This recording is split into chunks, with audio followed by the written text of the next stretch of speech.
everyone, it's Sharana from Payroll Waits, and today I'm going to be reviewing House of Gucci, which will hit theaters this Wednesday. This film is directed by Ridley Scott. It stars Lady Gaga, Adam Driver, Jared Leto, Al Pacino, as this film is inspired by the family empire behind the Italian fashion House of Gucci. While Patricia, an outsider from humble beginnings, marries into the Gucci family, her unbridled ambition begins to unravel the family legacy and triggers a reckless spiral of betrayal, decadence, revenge, and ultimately murder. So, for those of you who are new to my channel, welcome, hello, so glad you came, I hope you stay. I'll tell you what I liked about the film, what I didn't like about the film, and is it worth your time paying or waiting to see this film in theaters? So, going into what I enjoyed about House of Gucci, and I will have to say the best part of this film, it has to do with the amazing cast that they assemble to play these characters. First starting off with Lady Gaga, who plays Patricia, who I thought was absolutely fantastic. I really love the choices that she's been making with the roles that she chooses, and I think that with Patricia, it pushes her a step even further to show the audience what she can do with her range.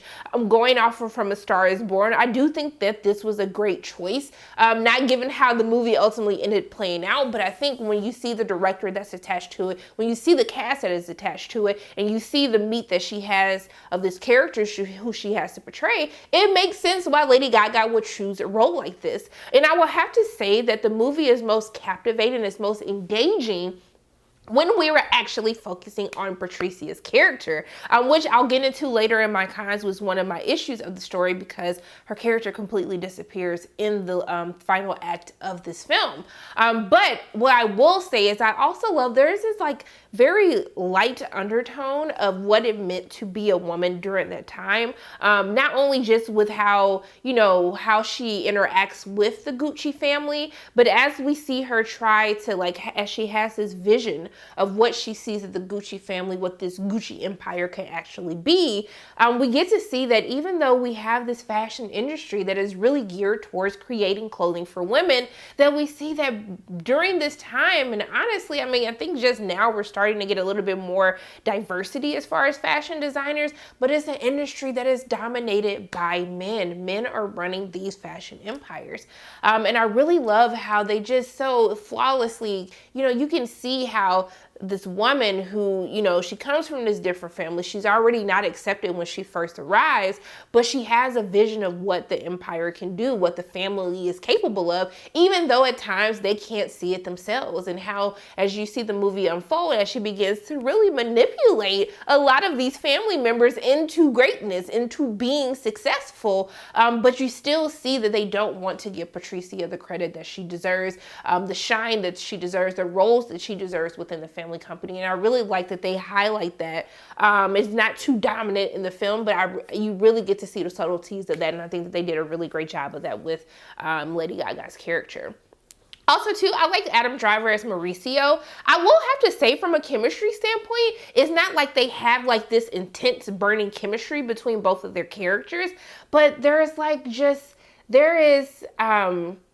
it's just so subtle. It's this subtle thing, like the chemistry that they have between them, where you believe in their characters, you believe in the love that they do have. You might question whether or not it's real at times, but I think that they have this kind of just young chemistry that you see with their characters as they first meet at the beginning of the film that really makes you want to root for them. But I think also too, because you believe in really this naive love that these two characters have, that as you get to see their relationship develop and grow throughout the course of the film, it hurts you even more to see what happens with these characters. And I think that's kudos to both Adam and Lady Gaga in this film of really making us I wanted to believe in love. I said, Lord, where is my Mauricio? Where is my Mauricio? But I think they did a really great job with telling this love story amidst all of this craziness that is happening around them. Now, I'm trying to think, is there anything else that I really, actually, you know what, I'm not gonna lie. I do love the dynamic between Jared Leto and Al Pacino.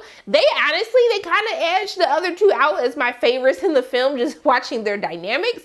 Jared Leto, babe, let me tell you something. Jared Leto said, hey, Ridley, I know you're trying to get this like serious sometimes with a little jokes like added into it, but he said, baby, this was meant to be camp. And if you're not going to go for it, I'm going to go for it. I'm going to give the girls what they want. And we want a little bit of camp. And that is what Jared Leto gave us. Now, maybe sometimes it was a little bit much more than what we actually needed for the film that we were watching. But I will say those interactions like Jared Leto and Al Pacino, they make it very entertaining to watch, especially as the story begins to drag, which I'll get into in the latter part of my review. Now, I will say my view of Jared Leto's performance changed after going and doing some research on who the real players in the House of Gucci were. But I think for the film, just taking out the research I did afterwards, I actually did like Jared Leto's performance. I know the kids gonna drag me for it, but I had to be honest and tell the truth, shame the devil. So, going into what I did not like about this film, one of the biggest issues that I have with this film, it has to do with the writing. It has to do with the writing of this film. Now, I know that this film is actually based on the 2001 book by Sarah Gay Fortin about the House of Gucci. And I know that the film kind of follows the same beats as the book.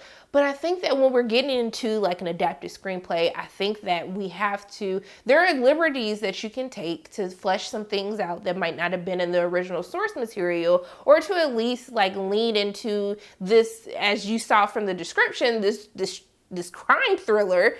And I think that that's the biggest issue that I have with House of Gucci. It has a 2 hour and 44 minute runtime, and that runtime, it drags so much. Like the first part of the film, when they're focusing on Patricia and how her and Mauricio meet and fall in love, and how, they tie back into the Gucci family, that is what works. That is what they needed to focus on. That is what the marketing told us that this was going to be. It was going to be a story about how Patricia, how she made it into the Gucci family, and ultimately how her decisions or her ambitions really led to her downfall, and ultimately the House of Gucci's downfall as well. And the movie doesn't know if it wants to focus on that, or does it want to focus on, let me tell you a story about how the House of Gucci came to be. Let me tell you about the rise and the fall. And it was like, that's fine. That could take a back burner. Like, you kind of have to go through some of those beats to really tell Patricia's story. But literally in the third act of the film, like when it should have been Patricia heavy, they decide, oh yeah, we're gonna go back into what was happening with the company as a whole. I said, baby, don't nobody care for that. We came to see Lady Gaga play Patricia. We came to see a true crime thriller. I wanted to get me a little hint of snap, something that was happening, and that is not what I ultimately received from the House of Gucci. And it makes the tone of the movie, it's fighting between tones. Does it want to be serious? Does it want to be funny? If you're looking at Jared Leto, does the movie actually want to be camp? And it's just, I don't understand how we got here. I really don't understand how we got here. The pacing just makes the second half of the film, it just drags. It dragged. Like, you felt that 2 hour and 44 minute runtime. You felt that runtime so much that in the screening, the security guard who's supposed to be making sure that we not pirating the movie, he fell asleep. He fell asleep for like a strong hour 30. I was like, baby, I wish I could be you right now, snoring away, but I gotta watch this and review it and give it a fair shake.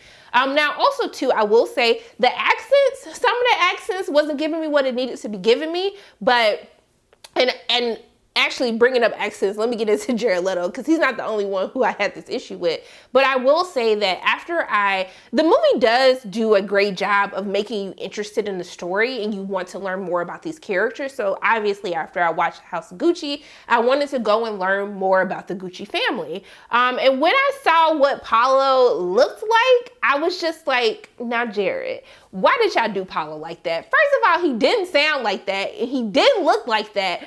And it made me rethink why I enjoyed Jared Leto's performance. And what I will say is, I wish they leaned more into the dramatics of it instead of Leto being so camp about it, because Paulo actually has a very relatable story of what it feels like to not be accepted by your family, to be ahead of your time. With Paulo's designs, like they were ahead of the times of what he was in. And being the black sheep of your family, or feeling as though that you're not the family favorite, that people don't believe in you, what that can actually do to a person. And I think that it would have helped hit the emotional beats a little bit more, because Paulo really has a very sad story. And it's just a shame of what happened to him and how all of this really transpired, especially between him and his father, and really the relationship between Mauricio and them as well. I wish that at times they would delve a little bit deeper into the seriousness, because I think there were a lot of dramatic elements that could have happened. And when you're watching a film, and especially with this cast, especially when people are talking about awards potential, when I was watching it, you know how you watch a movie and you're like, oh, that scene right there, that's the role that they're gonna play when they're nominated for an Oscar. That's the scene right there. I never felt like I had that moment. And I think that the script, the writing, the writers of this film, Becky Johnson, she came up with the story, and her and Roberta Bentivegna is responsible for the screenplay. I really think that they did this caliber of a cast. I really just think that they did them a disservice. I felt like everyone was giving their best. They were giving their all, but the words on the page, it just wasn't allowing them to showcase the range and the greatness that this cast actually has. And so because of that, it pains me to say this, because honestly, I really love everyone in this film. I thought their performances were totally fine with what was given.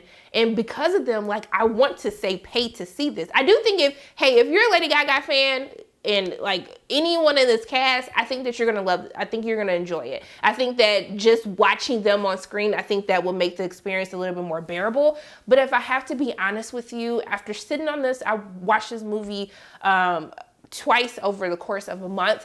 I will have to say my honest opinion is I think that this is a wait for this film.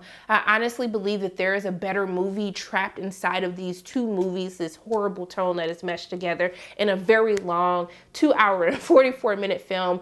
But it's a wait for me, you guys. I'm sorry, due to the poor writing, really the change in pace, the horrible pacing, the change in tone, and really not doing the justice of actually focusing on Patricia's story, which is a very compelling and interesting story that really gets shafted in the third act, when they literally just reduce Patricia to like, let me just give you a quick like 3-sentence line of what actually happened to her, because we don't care enough to actually delve into this for the movie, which is a horrible injustice to the character, to Lady Gaga, to everyone involved. But yeah, those are my thoughts on House of Gucci. I really wish that I loved this more. It was one of my highly anticipated films of the year. I was very excited to see it, but the execution, it wasn't given what it needed to be given, and actually they did not understand the assignment when it was right there in front of them. So easy for them to really knock this one out of the park. But yeah, let me know in the comment section below, have you seen House of Gucci? What did you think? Did you love it? Did you hate it? Or are you just like, I'm just here for Gaga? Let me know in the comment section below, what did you think? But those are my thoughts on House of Gucci. As always, my name is Sharonda from Pay or Waits, and if you like what you saw today, make sure you hit the like button, hit subscribe, share this video with your friends, and make sure you hit that notification bell. And I love you guys 3000, and until I see you again, bye.